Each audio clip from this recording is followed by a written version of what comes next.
Y hoy nos toca seguir con este tema que venimos tratando durante todo este mes, que es acerca de los tipos de Cristo, es decir, de aquellas cosas que encontramos en la palabra de Dios, ya sea personajes u otro tipo de cosas que nos hablan de algún aspecto de la vida del Señor Jesucristo. Y esto no empezó el día que un ángel le anunció a María que iban a nacer un niño, sino que Cristo está en toda la Biblia, está en toda la palabra, desde el principio hasta el fin. Y encontramos, como ya hemos visto otros domingos, muchos personajes que nos hablan, aunque sea de un aspecto, nadie puede llegar a ser o a representar totalmente lo que es la vida del Señor Jesucristo. Y hoy nos toca un personaje que es un poco misterioso y que Miguel, que es tan amable conmigo, me lo dio a mí. Bueno, vamos a hablar de Melquisedec, un personaje que aparece en el Antiguo Testamento y que se lo menciona en el Nuevo Testamento. Quizás como nunca podemos entender, como una especie de regla para interpretar la palabra de Dios, que el Nuevo Testamento en muchas ocasiones explica el Antiguo Testamento. Y este es el caso de Melquisedec. Así que vamos a buscar primero en Génesis capítulo 14. Espero que se pueda ver bien porque últimamente tenemos unos problemas respecto a lo que se proyecta, ¿no? Génesis capítulo 14, cuando aparece Melquisedec en el Antiguo Testamento. No vamos a leer todos los pasajes. Este primer pasaje, solamente mencionarlo, está en Génesis 14 del 1 al 16. Aquellos que quieran abrir la Biblia lo pueden ir mirando, pero nos habla, esto nos da el contexto de la aparición de este ser misterioso que es llamado Melquisedec. Aquí ustedes verán que Abraham es sin la H en el medio. Todavía Dios no le había cambiado el nombre. Después se va a llamar Abraham. ¿Por qué? Porque un tiempo después Dios hace un pacto con Abraham y le cambia el nombre, y es cuando también se establece la señal de ese pacto, que es la circuncisión, tanto para Abraham como para el pueblo que vendría después. Ustedes saben que Dios ha hecho pactos con el hombre y siempre Él es el que pone las condiciones. Hoy en día en muchos lugares se predica, usted haga un pacto con Dios como si yo pudiera decirle a Dios, mira, Señor, yo te doy esto, vos me tenés que dar esto otro. Eso no existe en la palabra. Eso es antibíblico directamente. Solamente Dios es el que establece un pacto cuando Él lo dispone en su voluntad y lo ha hecho a través del tiempo. Y lo último es el pacto en la sangre de Cristo, que es el pacto que nos da a nosotros la salvación, la vida eterna, y que nos habla de una esperanza distinta que ningún otro puede tener. Pero no porque nosotros hagamos un pacto. Nosotros lo que podemos hacer es tener actitudes que agradezcan eso que Dios nos ha dado a través del pacto que Él ha hecho con la humanidad, a través del tiempo. Con Abraham fue así. Él le prometió que serían en él benditas todas las naciones, que serían tan numerosas como la arena del mar o como las estrellas del cielo, hablando de los creyentes de todos los tiempos y también hablando del propio pueblo de Israel, ¿no? Bueno, aquí encontramos que Abraham todavía no tenía ese pacto que Dios le había hecho, pero sí lo había llamado. Y ustedes recordarán que tenía un sobrino, Lot, que se había descarriado bastante. Él había elegido por vista y había dejado a Abraham, su tío, que era el que lo sostenía espiritualmente. Pasa muchas veces cuando alguno basa toda su vida en función de otra persona y no logra madurar por sí mismo y siempre está dependiendo de esa otra persona. A Lot le pasó algo parecido. Dice que se fue separando de a poquito y terminó en Sodoma, un lugar terrible que todos sabemos lo que pasó allí porque Dios tuvo que actuar y castigar aquel lugar. Lot estaba allí y él se vio involucrado en una pelea que no era de él, pero que terminó involucrado. Esto lo relata Génesis capítulo 14, desde el versículo 1 hasta el 16. ¿Por qué? Porque había unos reyes que se habían quedado, habían conquistado a otros reyes. Cuando hablamos de reyes tenemos que entender que no es como ahora hablamos el rey, no sé, de España, por decir, y es de toda una nación. Eran ciudades grandes, importantes, que tenían reyes, ¿no? Eso lo mismo pasó, por ejemplo, en Italia. Ustedes hablábamos de Venecia como una ciudad, pero había un reino que era de Venecia, o el reino de Pisa y tantos otros, hasta que se unificó esa nación en el año 1864, creo, algo así, y entonces todos quedaron bajo una misma órbita de una sola nación. Tenemos que entender eso, que cuando habla de reyes, no tenemos que pensar en grandes territorios, sino principalmente en ciudades donde había alguien que reinaba. Hoy podríamos decir era el intendente o algo parecido. Pero tenían fuerza, tenían ejército, tenían hombres para conquistar, para defenderse y también para atacar. Así que en esos días, acá se menciona todos esos nombres, no viene al caso ahora nombrarlos, sucedió algo así. Y uno de ellos se puso se rebeló en contra de aquello que lo habían conquistado. Y este otro vino de nuevo para tomarlos. Y dentro de eso cayó también Lot, que no tenía nada que ver supuestamente, pero también él con sus bienes, con las personas que formaban su entorno, ya sea criados, esposa, etcétera, etcétera, se los llevó. Y cuando alguien se escapó de esto y le avisó a Abraham, y Abraham, a pesar de que él podía haber dicho, bueno, mi sobrino se fue, que se la arregle solo, como diríamos mejor algunos de nosotros. No, pero él tenía en su corazón ayudar a él, se sentía también responsable. Así que formó un pequeño ejército que dice la Biblia, lo menciona como eran 318 criados de Abraham, y con eso, sin ser Abraham un hombre de guerra, todo lo contrario, sin embargo, fueron de noche y pudieron vencer a estos que habían llevado a Lot y pudo rescatarlo. Ese es el contexto en el cual aparece después Melquisedec. Dice el versículo 16, el último del capítulo 14, recobró todos los bienes y también a Lot su pariente y sus bienes y a las mujeres y demás gente. Debemos decir que no tomen esto como algo contra el feminismo o algo así, porque dice las mujeres y gente, no, todos son iguales delante de Dios, ¿no es cierto? Pero así está escrito aquí en la palabra de Dios y así lo tenemos que leer. Tomó a las mujeres, que eran importantes también para Lot y para todo ese contexto que él tenía, y también el resto de la gente que estaba con Lot. Y dice, ahora sí vamos a leer desde el versículo 17, dice, cuando volvía de la derrota de Kedorlaomer, nombre raro, ¿no?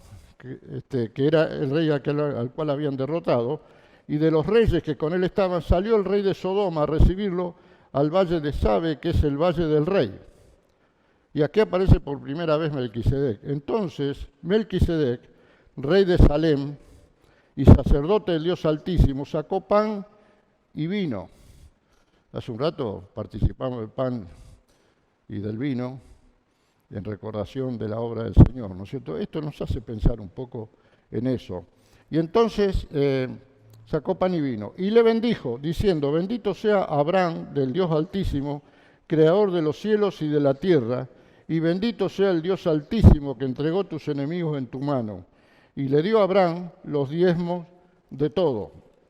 Entonces el rey de Sodoma dijo a Abraham, dame las personas y toma para ti los bienes.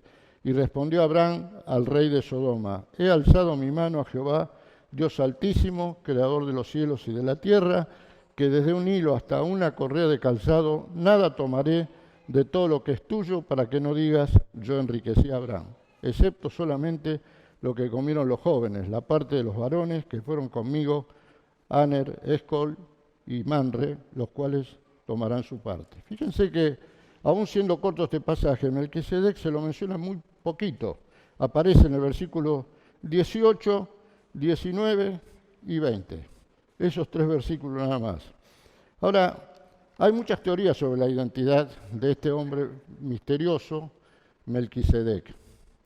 Y esas teorías no tienen solamente que ver con estudiosos de la Biblia, sino que, como tantas otras cosas, era un personaje que se mencionaba en otros ámbitos, en otras religiones paganas que andaban dando vuelta por ahí, y lo mencionaban de distinta manera. Algunos creían que era la encarnación, por ejemplo, de Enoc, una de las teorías, y tantas otras. Y se ha teorizado también que podría ser una teofanía, o más precisamente una cristofanía. ¿Qué significa? Es una aparición de Cristo. que Cristo se apareció. Es verdad que hay pasajes de la Biblia donde eso sucede, pero no es este el caso. Y estaba una aparición preencarnada de Cristo por ser, y con este nombre, que también se le puede aplicar perfectamente al Señor, porque era un rey de paz y un rey de justicia. Títulos que le corresponden perfectamente al Señor Jesucristo.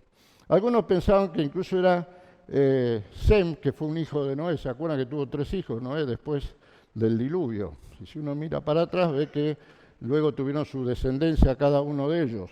Sem fue uno de ellos, hijo de Noé. Pero la mayoría de los estudiosos bíblicos consideran que fue un personaje real, único y misterioso, que representa una prefiguración del sacerdocio eterno del Señor Jesucristo. O sea, fue un personaje que existió, que fue real, pero la Biblia ha querido, la palabra de Dios ha querido no divulgar de dónde viene, de dónde vino, cuál es su origen. ¿Por qué? Porque precisamente es un nombre que nos habla de una persona que es eterna, que no tuvo nacimiento, que es el Señor, y que vive por la eternidad. Así que eso es lo que más se ajusta a esta persona. Hay otras tradiciones, por ejemplo, dentro del mismo pueblo judío, sostenían que Melquisedec o era Sem o era un hijo de Sem.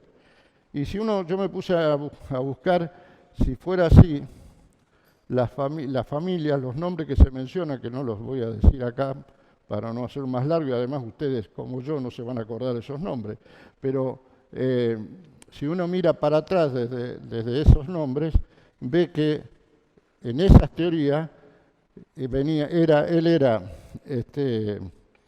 por parte de la madre venía de Sem y por parte del padre de Jafet. Eso era, y otros dicen que Melquisedec era nieto de Canaán directamente. Ustedes ven que hay un montón de teorías. ¿Por qué toda esa teoría? Porque nadie está seguro, nadie sabe, y la Biblia no lo ha querido revelar, y nosotros podemos leer todo lo que querramos, y estudiar y ver, pero siempre la palabra. Y eso es lo que a nosotros nos interesa. Aparecen muchos textos históricos, como les decía, por parte de madre, creo que dije al revés antes, por parte de madre dicen que era descendiente de Jafet y por parte de padre de Sem, o sea que, en definitiva, descendiente de Noé, porque esos dos eran hijos de Noé. Lo pueden leer ustedes después. Yo sé que hay partes de la Biblia donde no la leemos mucho, porque hay muchos nombres. Y hay hermanos que dicen, ese libro lo voy a pasar de largo porque dice nombres raros, no se entiende. Hermano, léelo igual, porque algo te va a decir el Señor. No importa que sea un nombre, que sea largo, que sea complicado. No. Siempre Dios te va a decir algo a través de la palabra. Y hay muchos de estos pasajes y estos nombres que a veces se desconocen. ¿Qué hizo Melquisedec? Según dice el versículo 18, sacó pan y vino, podríamos decir que por 2 cosas. Una, como un refrigerio a aquellos que venían de una batalla, ¿no? Y necesitaban comer y volver y tomar algo, y bueno, el vino apetecía también para ellos. Y por otro lado, podríamos decir que no solamente era como un refrigerio, sino que era una bendición de parte del Dios Altísimo, porque dice el versículo 19, y le bendijo diciendo, bendito sea Abraham del Dios Altísimo, creador de los cielos y de la tierra. Este hombre, Melquisedec, este ser misterioso, tenía la autoridad suficiente, estaba por encima de Abraham para bendecirlo. El mayor bendice al menor. Dios nos bendice. Nosotros muchas veces decimos, Señor, te bendecimos, y está bien porque tenemos que hablar bien de Dios, pero acá se trata de una bendición que viene de arriba. Y Melquisedec bendijo a Abraham.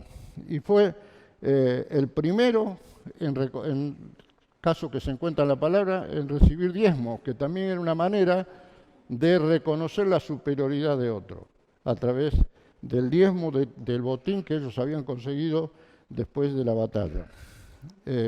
Así que Abraham le cede esos diezmos.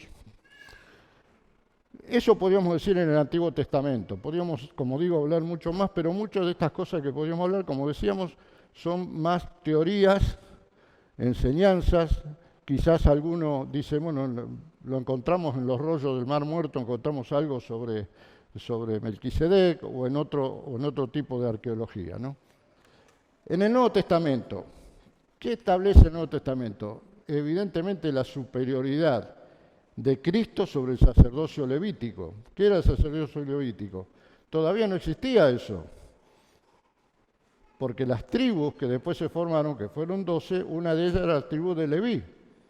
Ustedes podrán ver después ya cuando vuelven, pasados muchos años, ¿no? Cuando terminaron siendo esclavos en Egipto y cuando vuelven y tenían la tribu de Leví en el camino alrededor del tabernáculo, ¿se acuerdan que se formaban, cuando acampaban alrededor de ellos y tenía un lugar especial la tribu de Leví, los levitas, porque ellos eran los que tenían que servir al altar, las cosas santas, y era una tribu que tenía una función distinta a todas las demás.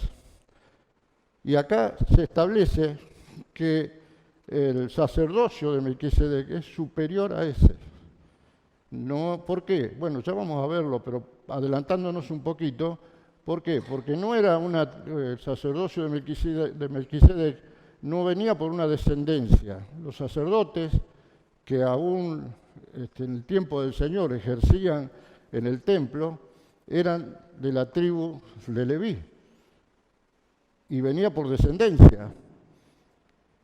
Empezó con el hermano de Moisés. ¿Cómo se llama el hermano de Moisés? Aarón, el sacerdocio arónico. Pero ellos eran de la tribu de Leví. Y Aarón, dos de sus hijos murieron porque entregaron fuego extraño en el altar de Dios. Murieron por eso. O sea que eran sacerdotes que podían morir frente a un pecado que cometieran. No así el sacerdocio de Melquisedec. Un sacerdocio que no es por la descendencia.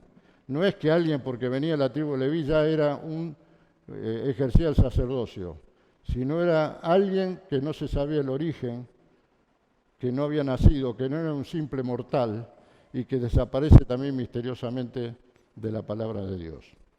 Pasajes bíblicos. Vamos al libro de Hebreos, capítulo 5 primero. Hebreos.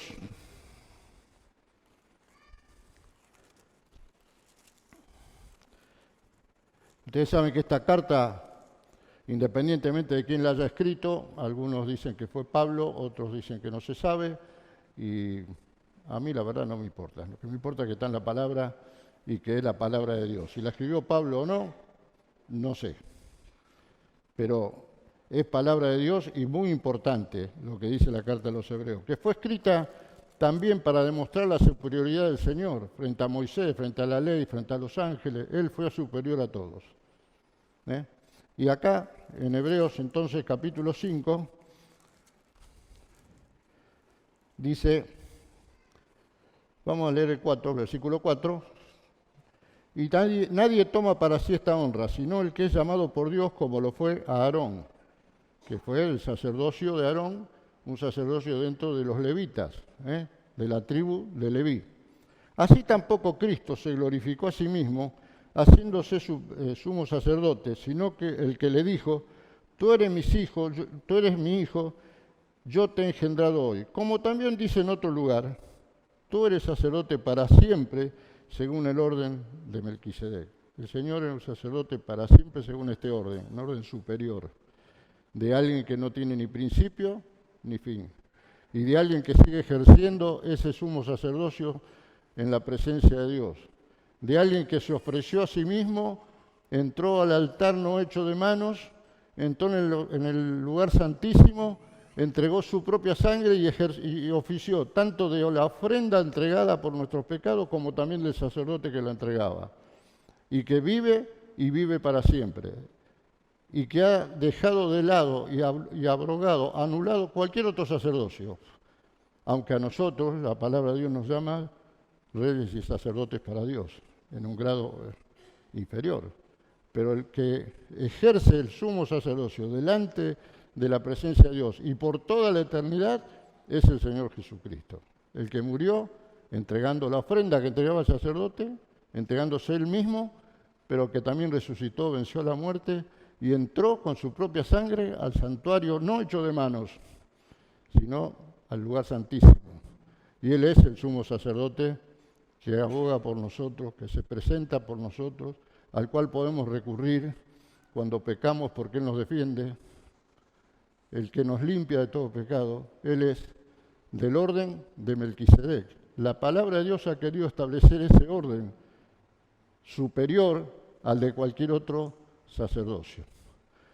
Evidentemente el ser humano a través de los tiempos ha cometido muchos errores, nosotros también los cometemos. Pero hay un error gravísimo en una religión que es muy popular, donde se habla del sumo pontífice. Y el sumo pontífice es lo mismo que decir sumo sacerdote. Ese título le corresponde solamente al Señor Jesucristo, no hay ningún hombre, nadie. Y si alguien quiere ocupar ese lugar, está cometiendo un error, no un error histórico simplemente, sino delante de la presencia de Dios. Porque el sumo sacerdote es el Señor. Hebreos 5:6, vamos a Hebreos 6:20, dice, donde Jesús entró por nosotros como precursor, o sea, como el primero que pudo entrar. Hay un himno que dice, en la presencia, no me acuerdo exactamente, que dice, un hombre entró, qué triunfo más brillante. ¿Se acuerdan? No me acuerdo exactamente la letra. En el cielo un hombre entró. ¿Quién fue? El Señor. Nadie podría entrar, ni pudo, ni pueda entrar si no es por la sangre de Cristo.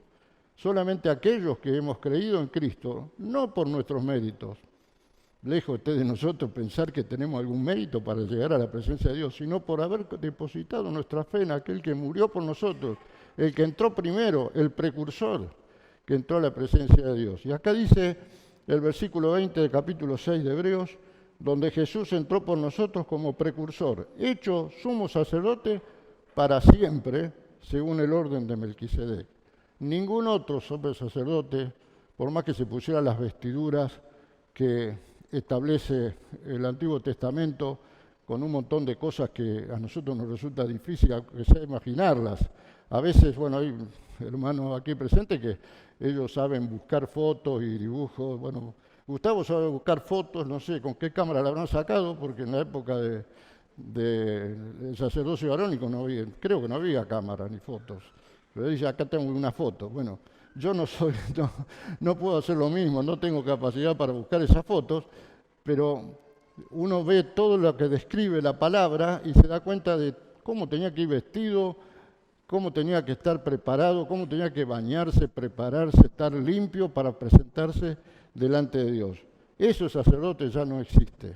Y si alguien quiere decir que existe, está diciendo algo que no corresponde, según dice la palabra de Dios. Pero Jesús entró por nosotros como precursor, como primero, y hecho sumo sacerdote para siempre, ¿según qué orden? ¿Del sacerdocio arónico, de los levitas? No, el de Melquisedec.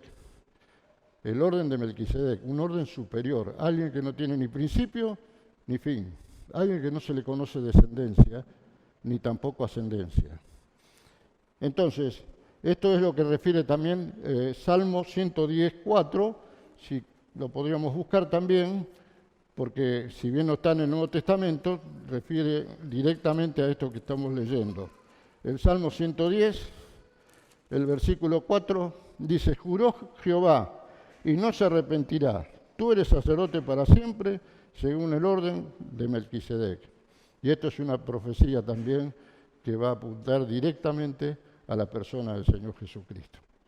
Dios juró, es por juramento, no es por descendencia. El juramento de Dios es superior a la descendencia. No es que uno ha nacido en un hogar de sumo sacerdote, entonces va a ser sumo sacerdote. Lo podríamos trasladar a otras cosas que a veces pasan en la iglesia, ¿no? Porque yo soy el hijo del pastor, entonces soy el pastorcito, ¿no? Y no es así. Alguien puede ser pastor si Dios lo llama para eso y tiene una gran responsabilidad, porque tiene que cumplir un trabajo, una función, un oficio. Ahora, no por eso el que es hijo o el que es pariente también lo es, porque no es por descendencia. Bueno, un ejemplo quizás burdo comparado con esto que es mucho más grande, ¿no? No es por la descendencia, sino porque Dios mismo juró que sería sacerdote para siempre según el orden de Melquisedec. No hay otro orden mayor. Ese es nuestro Señor. Ese es el Señor. Ese es el que murió por vos. Quizás alguno de los presentes no pueda llegar a entender esto, que nos resulta también a nosotros difícil entenderlo. No es tan fácil. Y ya me la agarré con Miguel, porque Miguel la otra vez preguntó, ¿qué tema vamos a tocar? Y yo le dije inocentemente, vamos a hablar de los tipos de Cristo. Y él, vengativo como es, me mandó Melquisedec. El más difícil de todos. Gracias, Miguel. Gracias. Después te va a castigar tu señora por esto. Entonces, muchas cosas no las entendemos, hermano. Tratamos de transmitirla lo más sencillo que se pueda.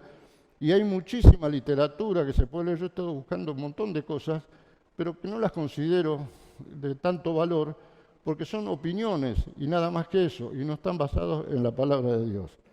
Y muchas personas quizás no puedan llegar a entender esto, pero sí pueden entender lo que les voy a decir. Todos nosotros somos pecadores, vos y yo. Todos hemos pecado. La Biblia dice que no hay ni siquiera uno que sea justo. Nadie. Si yo puedo compararme con un vecino, con el otro, ser mejor que aquel, el otro mejor que yo, no sé. Pero delante de Dios todos somos pecadores. Solamente hubo uno que nunca pecó, que fue el Señor Jesús. Jamás pecó ni de pensamiento, ni de hecho, ni de palabra, de ninguna manera. Aun cuando tuvo que echar a los del templo, aquellos que hacían un negocio en el templo, nunca lo hizo pecando. Sin embargo, Él murió pagando el pecado nuestro, el tuyo y el mío. Y Él murió en la cruz, pero venció a la muerte, resucitó. Entró a la presencia de Dios, al santuario hecho no de manos, sino el santuario celestial, con su propia sangre ofreciéndola como sumo sacerdote y también como el Cordero de Dios que quita el pecado del mundo. Entró por vos. ¿Vos querés entrar también a la presencia de Dios algún día? Tenés que creer en Cristo, aceptar que Él lo hizo en tu lugar, que murió por vos. No te estamos diciendo tenés que creer en tal religión. No es eso. Tenés que ir a la iglesia tal. Ojo, no vayas a aquella otra iglesia, porque acá tienen otras costumbres, etcétera, etcétera. Lo que ustedes quieran, no es la religión, es la persona de Jesucristo, el que fue a la cruz, murió por vos y murió por mí. Un día Cristo me llamó, y Cristo te llama, y tenés que responder a su llamado.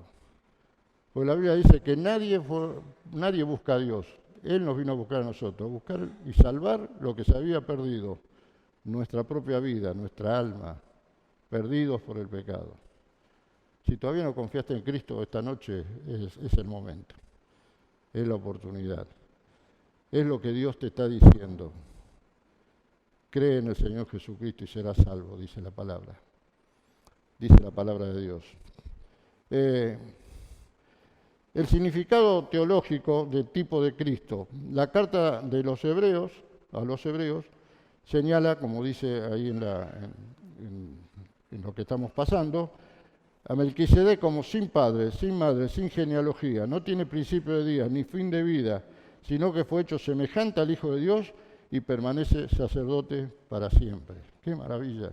Nosotros creemos en ese sumo sacerdote. Creemos en Él, el que se presenta delante de Dios por mí, insignificante. ¿Qué importancia puedo tener delante de la grandeza de Dios? Sin embargo, Él me amó y se entregó a sí mismo por mí, y por vos también.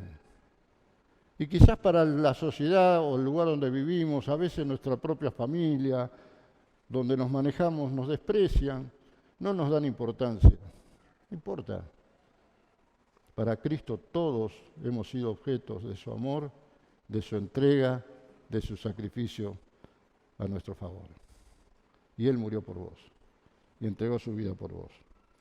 Capítulo 7 de este libro, la Carta a los Hebreos, hay muchos versículos, no los vamos a leer tampoco, pero yo lo he tratado de dividir en varias partes, ¿no? Antes de eso, quiero recordar que este tipo de Cristo que es Melquisedec es, como decíamos antes, una prefiguración de Jesucristo y es según es un sacerdote según ese orden de Melquisedec y no el de Leví. Inclusive, otra aclaración más, el Señor no era de la tribu de Leví. Si lo vemos por descendencia, no podría ser sumo sacerdote, como lo es, porque era de otra tribu. ¿De qué tribu era? De Judá. Y no era de la tribu de Leví. No le correspondía por derecho de familia, digamos así, de herencia, ser un sumo sacerdote. No. Entonces el Señor es único en ese sentido, pero también es único porque Él es sumo sacerdote según el orden de ¿quién? De Melquisedec, que es un orden superior, ¿no? Por lo tanto, su sacerdocio no es por descendencia, sino porque, como dice la palabra, por el poder de una vida indestructible. Ese es el Señor. Y a mí a veces me parece mentira que yo pueda estar hablando de esto tan extraordinario, que con la lectura de la Biblia y estudiarla uno puede llegar a estas conclusiones. ¿Cuántos hombres hay sabios en este mundo? Pero la sabiduría de este mundo no alcanza para creer en Dios. Hay mucha sabiduría en muchos aspectos, pero eso no alcanza. Y yo no soy sabio, y quizás ninguno de ustedes lo sea como para compararse con grandes hombres que han sido científicos, que nos han brindado la invención de muchas cosas para nuestro bien, como también otros que han usado su conocimiento para mal, para destrucción, para hacer bombas, etcétera, etcétera. Pero la Biblia dice que nosotros no necesitamos eso, necesitamos la humildad necesaria para darnos cuenta que somos pecadores, que estamos perdidos y que necesitamos a Jesucristo.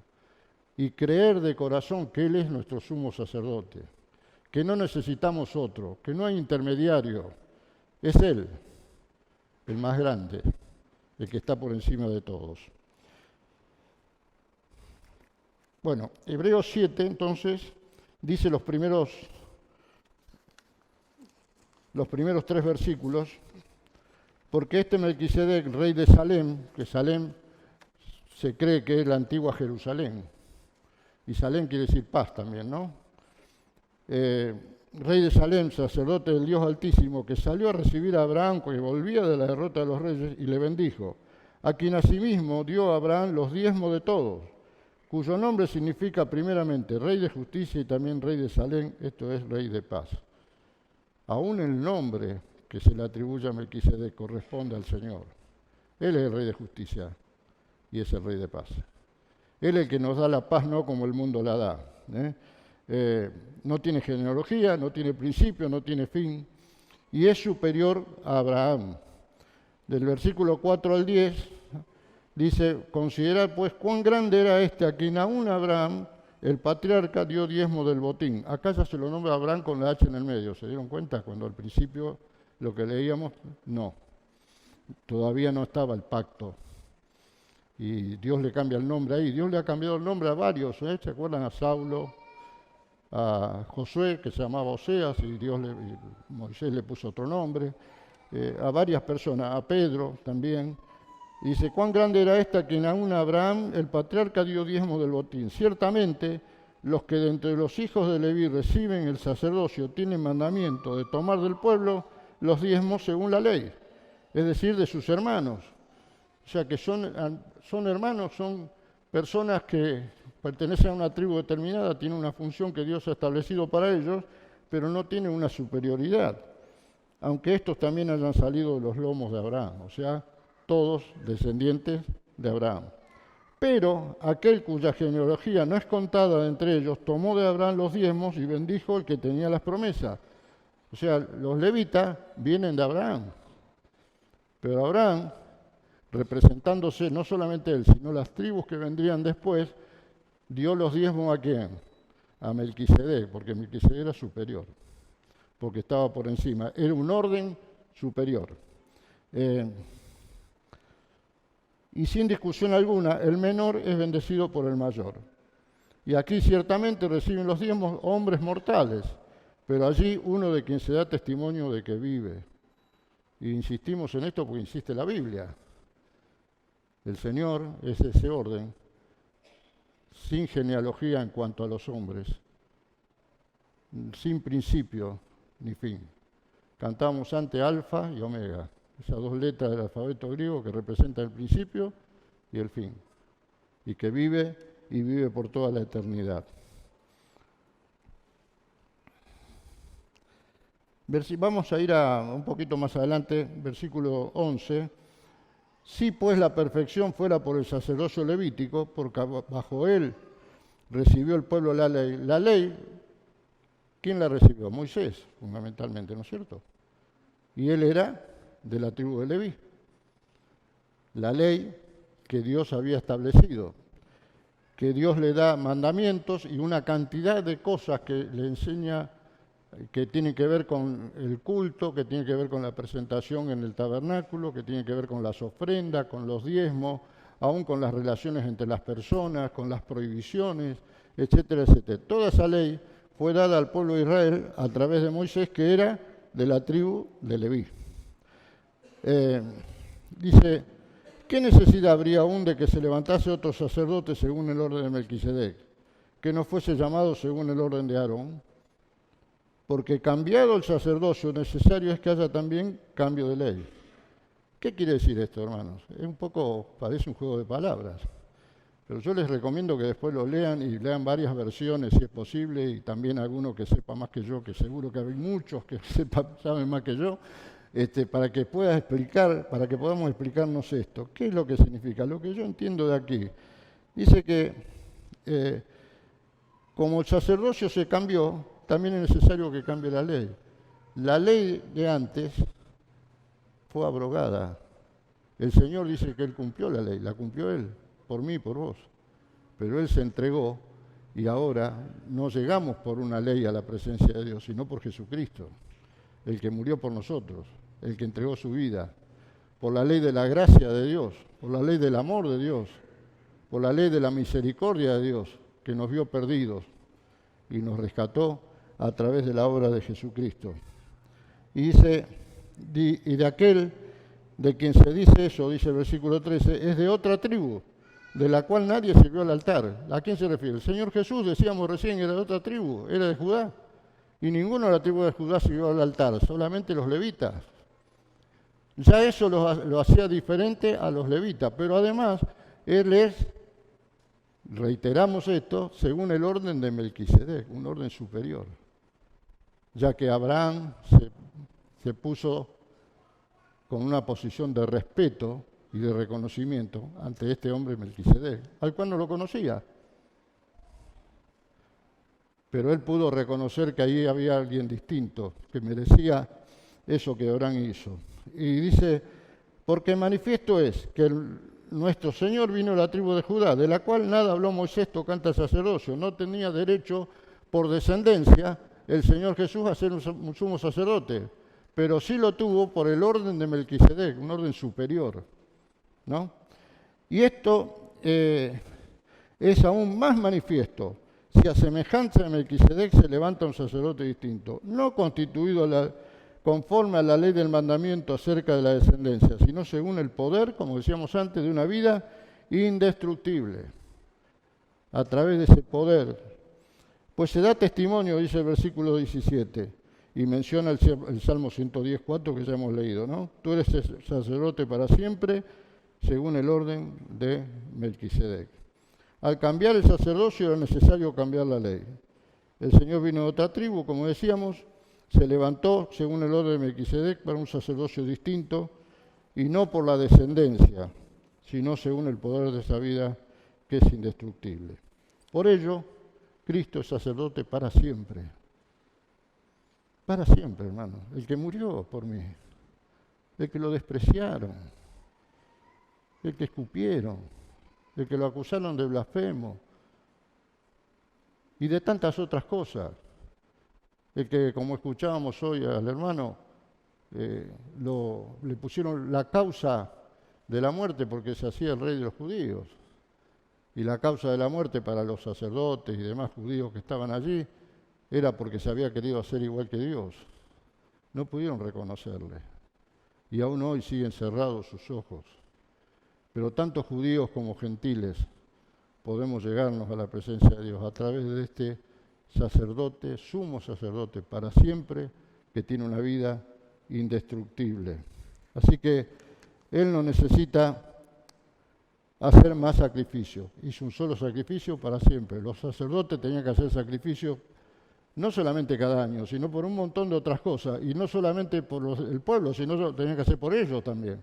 Jesús no necesitó hacer sacrificio por Él, lo hizo por vos, lo hizo por mí.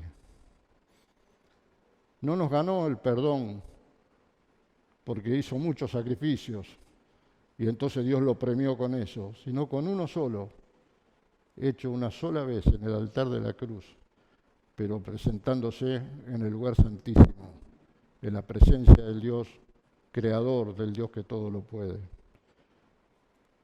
No tenemos que desechar esta invitación. Tenés que creer en Él, pedirle perdón por tus pecados, entregarle tu vida y serás salvo para siempre. Creer en Él no significa solamente creer que existió. Hay mucha gente que cree que existió y nada más, y que murió, y que fue un hombre famoso, que fue alguien que quiso cambiar el mundo. Él vino a cambiar los corazones, con lo cual podríamos cambiar el mundo si todos los corazones cambiaran. Él vino a cambiar los corazones, Él vino a perdonarnos, a limpiarnos.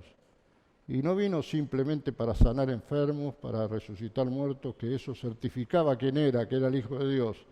Vino para ir a la cruz.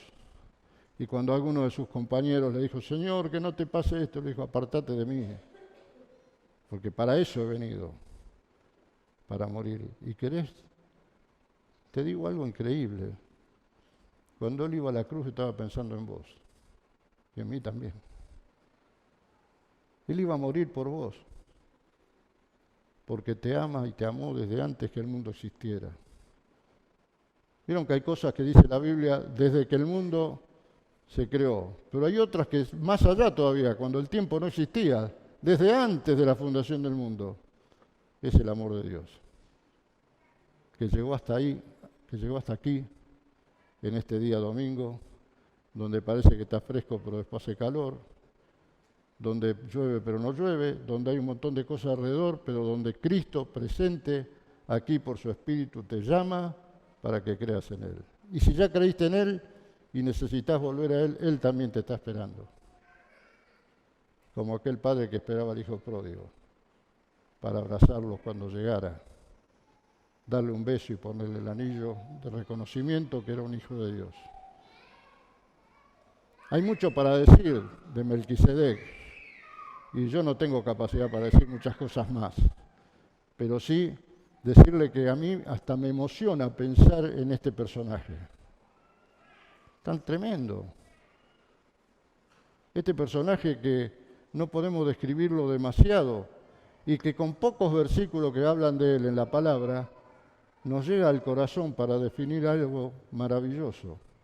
Cristo es el sumo sacerdote. Y no por la descendencia, él era de la tribu de Judá. Y no porque otros sacerdotes dijeron, ahora tasamos el nombramiento, a partir de hoy solo el sumo sacerdote, sino porque Dios lo aceptó en su presencia. Y él es según el orden de este ser misterioso que es Melquisedec. Espero haber podido transmitir, aunque sea algo, de lo que dice la palabra. Espero que podamos entender esto de los tipos de Cristo y que podamos buscar en la palabra, no le digo esta noche, quizá a partir de mañana, buscar todos estos personajes, entre ellos Melquisedec, para que te hablen al corazón, para que te haga ver lo grande que es el Señor, para que te hagan ver que Él fue tan humilde, pero tan grande, que Él ocupó tu lugar, pero que ahora está en la presencia de Dios y reinando para siempre. Y aunque, como decíamos antes, muchos han creído que Jesús existió y murió, pero que ¿saben qué? ¿Saben qué es lo más difícil? Creer que resucitó. Y a veces en el Evangelio no nombramos esto, hablamos de que Él murió por nosotros, y está bien, pero también debemos decir que Él vive, que le ganó la muerte, y por eso te puede dar vida, como me la dio a mí. Y aunque Él he fallado tantas veces, Él está ahí, siempre, para socorrerme, en mis dolores, en mis tristezas, en mis triunfos, no serán muchos, pero algunos hay, en nuestras alegrías, y Él quiere estar en tu vida también. Si todavía no creíste en Él, aceptalo en tu corazón. Que hoy sea el día. Que el Señor te bendiga para que así sea. Amén.